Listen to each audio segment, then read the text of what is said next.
You may be hungry. You may lack for something. I like what John Piper said. John Piper said, we know that prosperity is not necessarily the blessing of God on those who are doing what is right, because that is what prosperity is, what the devil promises people who follow him. Do you understand that? Prosperity is what the devil, prosperity of things of this world is what the devil promises them who follow him. And see, we've got the prosperity gospel as just a sick gospel across America, because we've turned it around and said, oh, God will prosper you with watches, and he'll prosper you with prestige, and he'll prosper you with nice cars and nice homes and second homes and great wealth if you'd but just have faith. No, my friends, let's look back at the reality of that. Let's look at every one of the disciples who died penniless for the gospel of Jesus Christ. Are we above those disciples? Are you above John? Are you above Peter? Are you above Paul?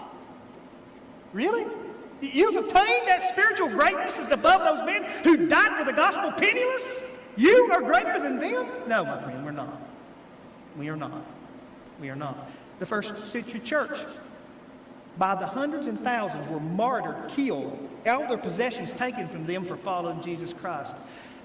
The vast majority of the Christians alive right now are under persecution and are at poverty level right now in this world. So that prosperity junk is just that, junk. And those who preach it are preaching junk and lies. Okay? But here's the thing. God intends to bless us in such a spiritual way that we have peace in the midst of all that. And we know where we're headed. And we know the peace of Jesus Christ that passes all understanding. Why? Because we're obedient with that which God has given to us. And we're going to hear in our ears one day, as we stand before God in that fact of the judgment, we will stand before him. We're going to hear, well done, thou good and faithful servant. That's what we want to hear. I'm not following Christ to get something out of this world. In fact, the more I follow Christ, is the less I want of this stinking world.